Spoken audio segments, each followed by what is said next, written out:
afternoon, everyone, and welcome back to another episode of What the Why with Barbara Ann on RVN Television. If you haven't seen us before, our show features conversations with diverse leaders from all walks of life about why they do what they do and how they figured things out. Maybe you're sick and tired of feeling sick and tired, or you want to get unstuck from business, your life, your relationships, whatever. All of our guests have something in common with you. At some point in their lives, they felt similarly, and they decided to do something about it. Today is no exception. This one's cool. Not that they aren't all cool, but this one's cool. So please join me in welcoming Henry Wong, brand strategist, creative director, designer, writer, and president and brand strategist of View, a branding and content company he founded that focuses on impact for companies, currently based in Toronto. Henry is the author of the recently published book, Telling Your Story, Building Your Brand, by Business Expert Press, a book on personal branding for business leaders, entrepreneurs, and people looking to advance their careers. With his other book, What Would Harold Do?, he has interviewed over 100 owners on success. Suffice to say, Henry's branding and marketing roots span over 25 years in senior positions in the advertising industry. He first began his career as a business writer, contributing to publications such as the Toronto Star, Financial Post, and other publications before he migrated to advertising. And his thought leadership includes the Toronto Star, National Post, Financial Post, Globe and Mail, Ad Age. He's also applied his award-winning mindset to clients such as CTV, Toyota, J&J, and Procter & Gamble, and Henry has assisted startups and mid-tier companies build their brand. He's also guided organizations such as the Canadian Mental Health Association, Institute of Medical Sciences, and the Ontario Brain Institute, along as serving as a personal brand guru to politicians, professional athletes, and company leaders. And his awards include awards from Creativity, Clio, Marketing, and more. And to top it all off, he serves on advisory boards and family foundations, and has even served in roles with mid-growth startups, including consumer food products and tech and wellness companies. So you heard a lot about Canadian names, brands, entities. Suffice to say, Henry is joining us live via Zoom from Toronto, and I've been really looking forward to this conversation. So without further ado, please join me in welcoming Henry Wong of View to our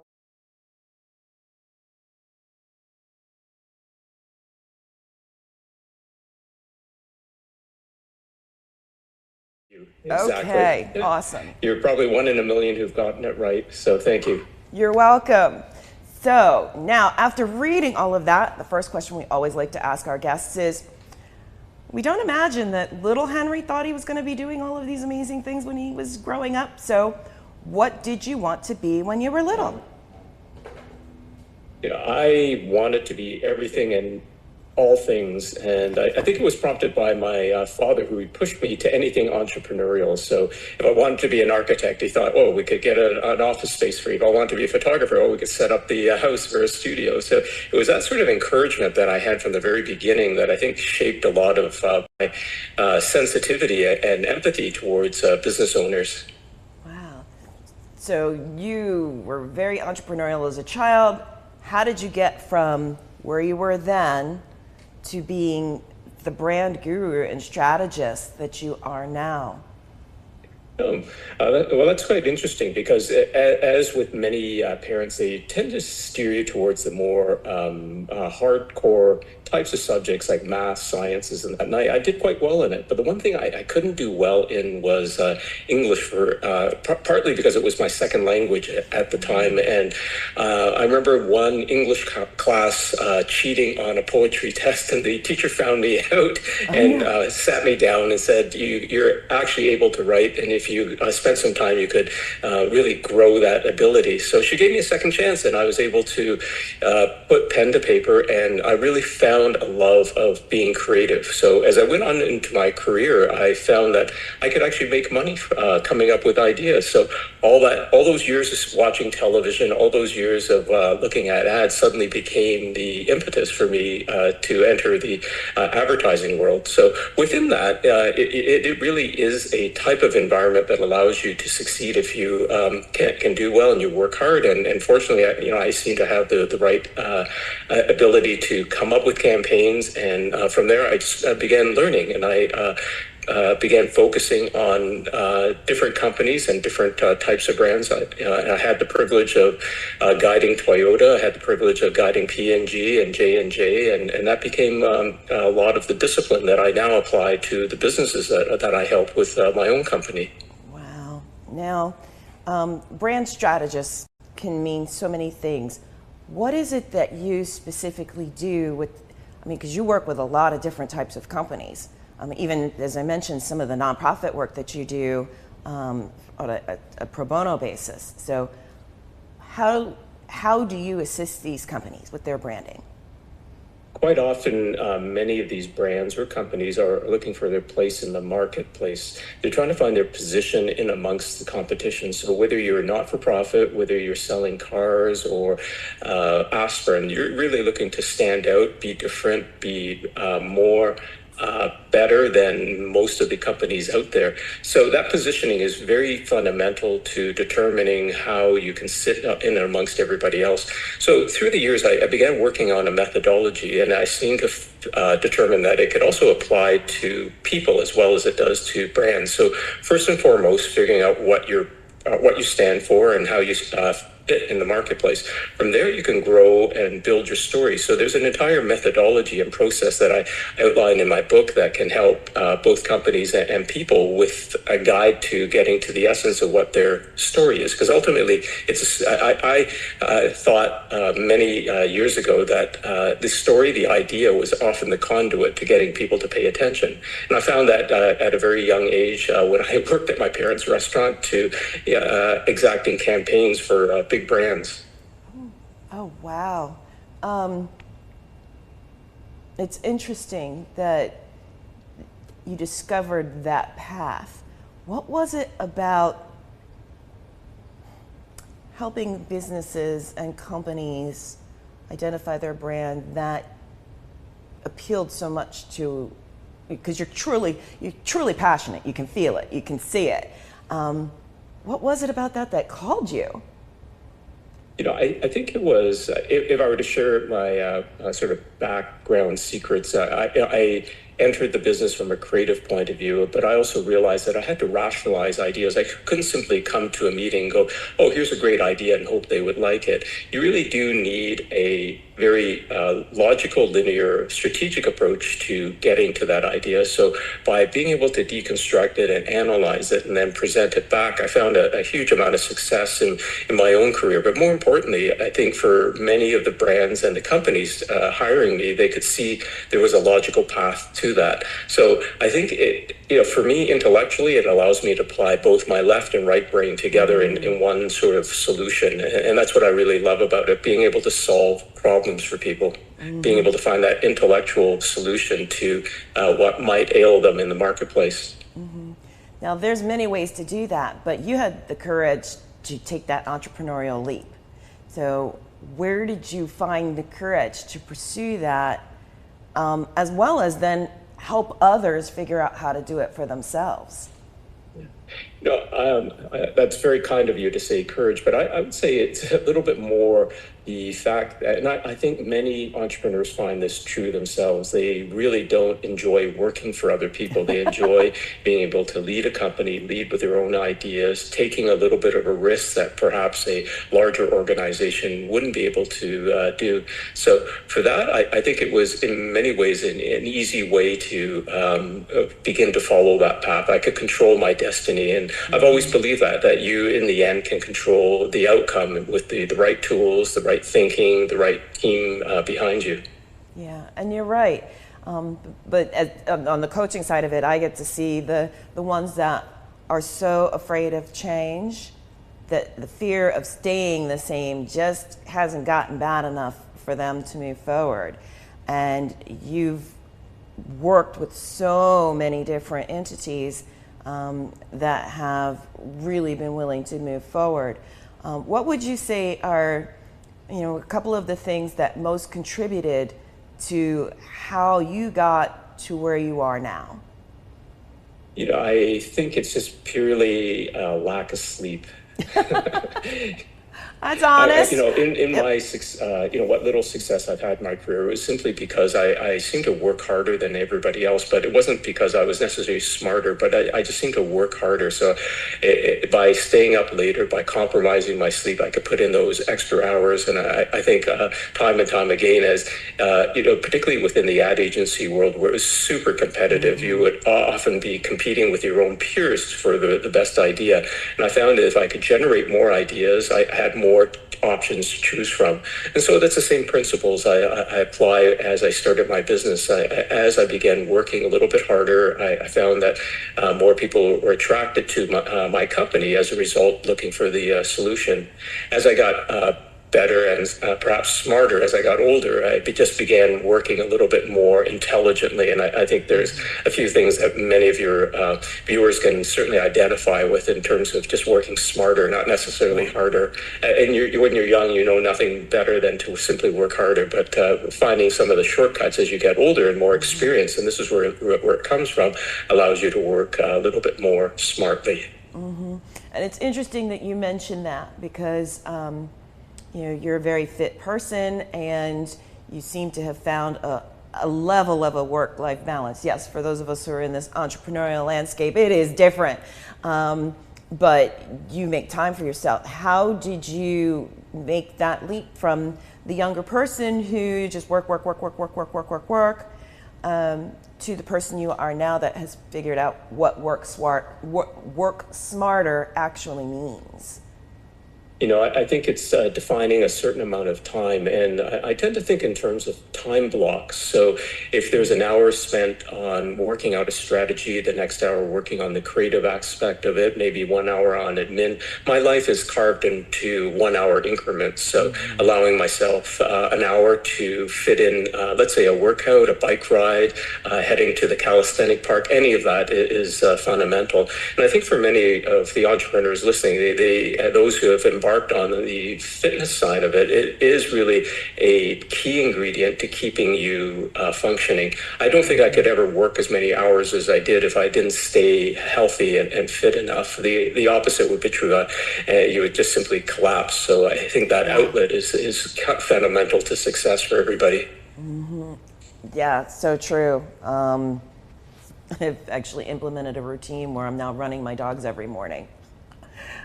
Because other things are getting in the way of things I would normally do. So there was a level of selfishness behind that question as well. But in the end, don't you find it benefits everyone? Oh, of course. So by being the best you can contribute to those who rely on you and those who may need your input, certainly for success. Exactly. And so many entrepreneurs believe that they have to grind 24/7. I mean, and there's some truth. I used to joke that, entrepreneurship, running your own business, is leaving a 5, maybe 6 day a week set hour schedule for working 24 hours a day, 7 days a week, 365 days a year. Because you're never really truly off when you own it. Another shortcut I found, and I think many people have come to understand that, but maybe more intuitively than to set out things, and that is really finding business mentors, people who have maybe come before you with a certain amount of knowledge. We're very lucky in this day and age to have so much content available, podcasts, books, YouTube videos, all with people with certainly experience and ideas who are willing to share. What you're doing here is terrific, of course, because you're sharing knowledge with people, with all the different guests that you have on that allow them to share a lot of their insights. But, me growing up in the business, I found just having people who were more senior than me taking the time to show me the ropes, to teach me a little bit, and picking up little bits here or there as I went along. Even when I started my own business, I was very lucky that I had a senior partner in the beginning who was able to teach me the fundamentals of business and other things. So all of that combined together, I think, can help accelerate success.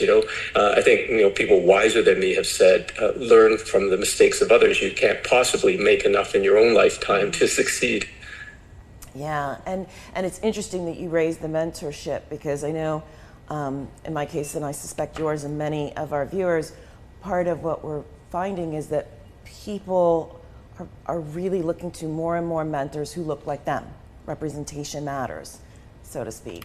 So, and here you are. I mean, you are a living example of that. Believe it or not, we're at break time. So when we come back, I want to ask you about your book and delve a little bit more into some of those lessons learned. So viewers, please come back after this break with our commercial sponsors for more with Henry Wong on What the Why. There's an old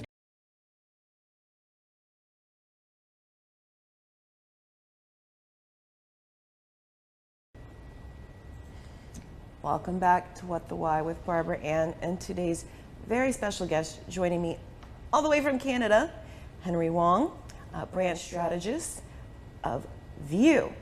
And before the break, we were talking about the importance of finding mentors and people that can help you. And one of the added benefits is more and more people really benefit and actively are looking for people who, in some instances, look nothing like them because they're looking for that diverse perspective, and in other instances, represent them because representation does matter. So I'd love to get your thoughts on that. Sorry, you're referring to mentorship, of course. Yeah. So I think there exists in many quarters, many business organizations, a formal type of mentorship where they often will buddy system you with somebody senior.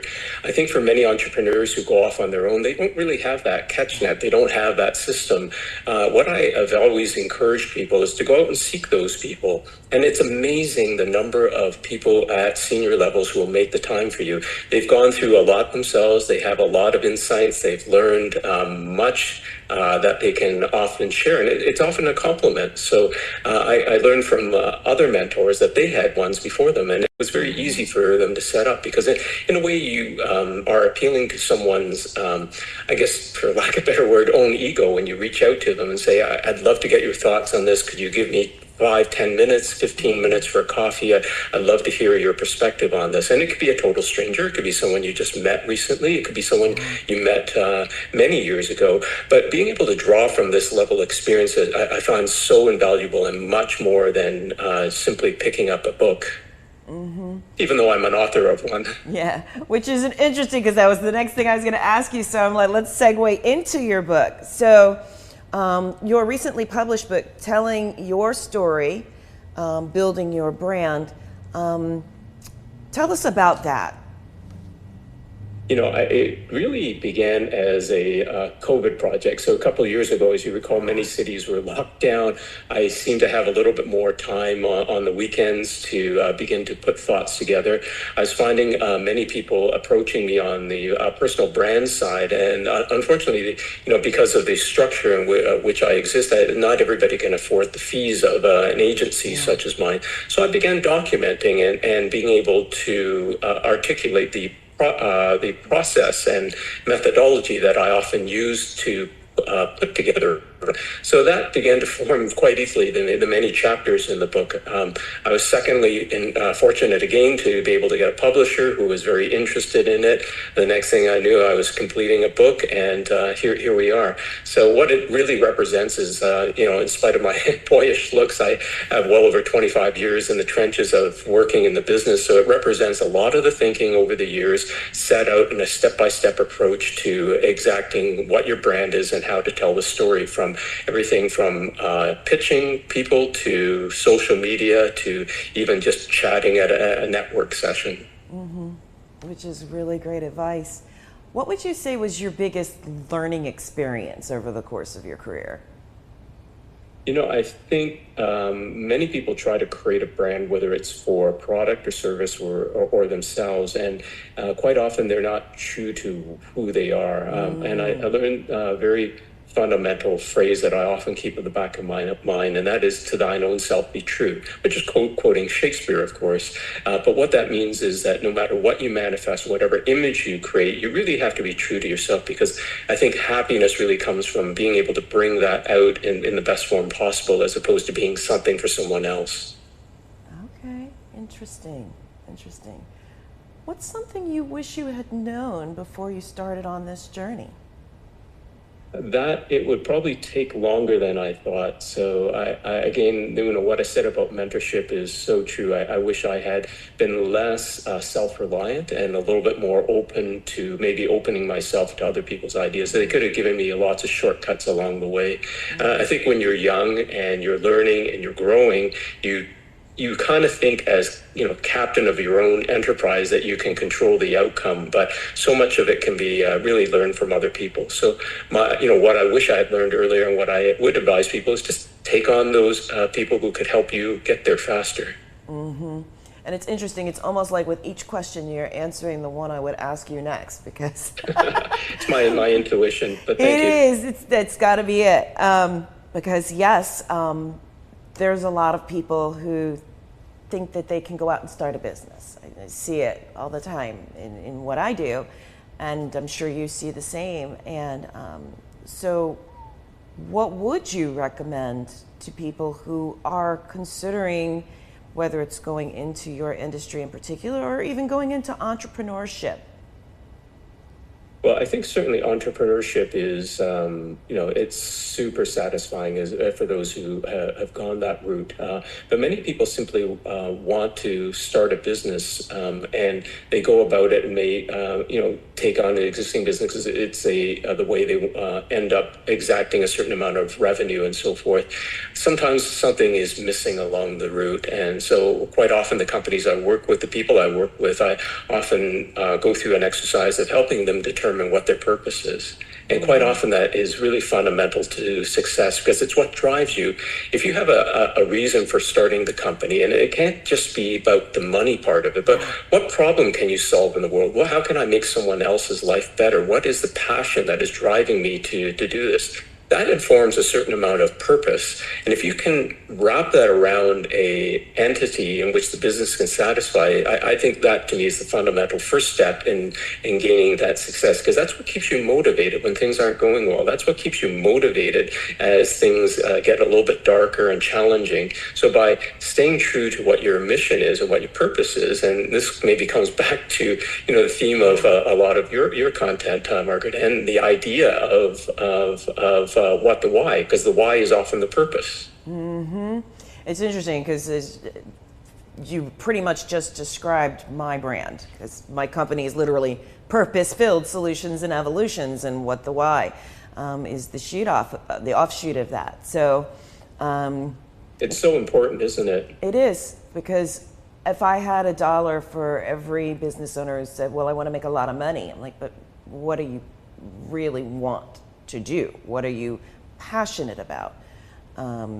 What's going to help you get up in the morning on the worst days when you know that something needs to be done? How are you going to stay motivated? And money is not the answer to that question, as I'm sure you know.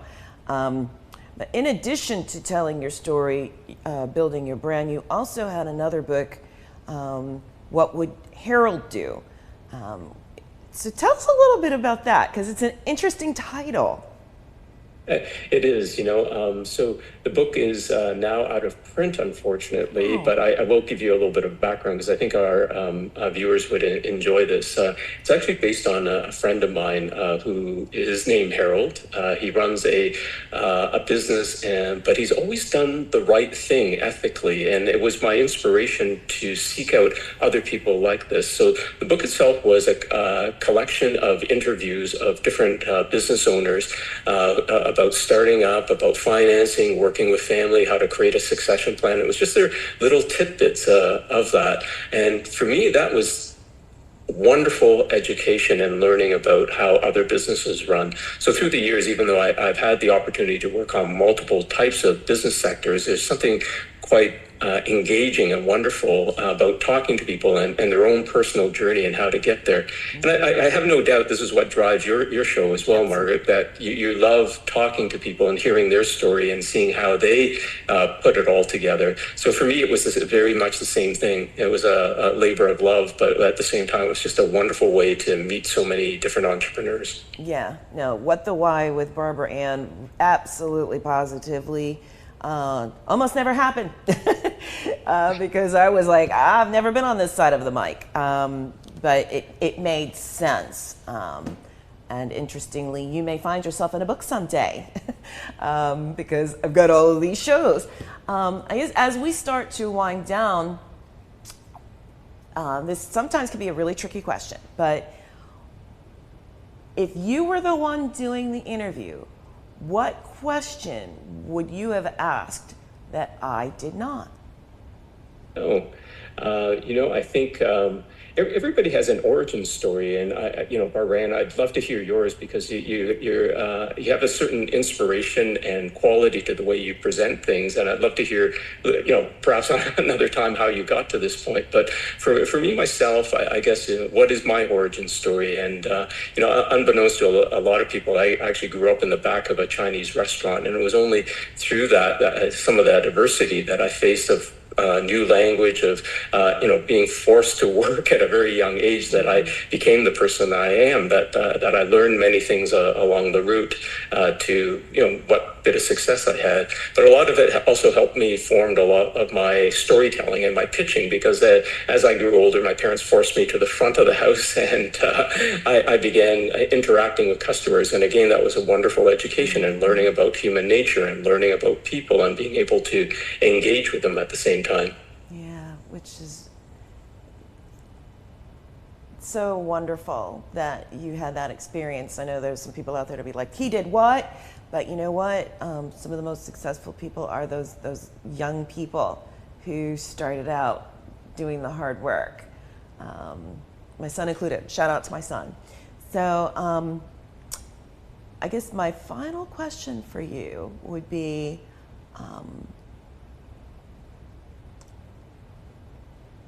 and I kind of hinted on this earlier, but who, and it could be 2 or 3 people, would you say inspired you the most to succeed in what you've been doing? Because we've talked about mentors and things like that. So I'm curious if there's anyone you would like to give a shout out to before we wrap up. I think, for many of us, those mentors are often definitely older figures in our life. I think certainly it would be my parents. My father had a wonderful way of looking at life, always optimistic, always cup half full. And I think that always inspired me to continue, because he went through a lot of business bumps as well, but he was very resilient and kept pushing on. I was fortunate enough to have one mentor who's since passed on from the old world of advertising. He was a true madman from those days, and learning about everything through him, Brian Skinner, was amazing. And then the last one was just someone who taught me that it was just logic, it was passion. And Raymond Lee, well celebrated ad person in his own right. And that helped me quite a bit in terms of shaping my career as I began to become my own person. So for those, you're standing on the shoulders of others, and I truly believe that that's the case. Awesome. Well, Henry, thank you so much for being here. For those who would like to connect with you, what's the best way for them to do so? I have for the book and myself, henrywong.co. I can be connected there. You can find out more information about the book. No requirement to buy it, of course, to reach out to me. But certainly there is a terrific pathway to connecting by email and my other social platforms, of course. Mm-hmm. Awesome. So thank you so much for joining us today and sharing your personal and professional journey with us. And all the way from Toronto. So thank you again. It was a real pleasure to be here. Thank you so much. Thank you. Now, as for our upcoming guests, you really don't want to miss any of our conversations with them. Similar to Henry, they include leaders from all walks of life, such as other business owners and coaches and authors and technology experts, entrepreneurs, athletes, military veterans, and so many of them have overcome seemingly insurmountable challenges.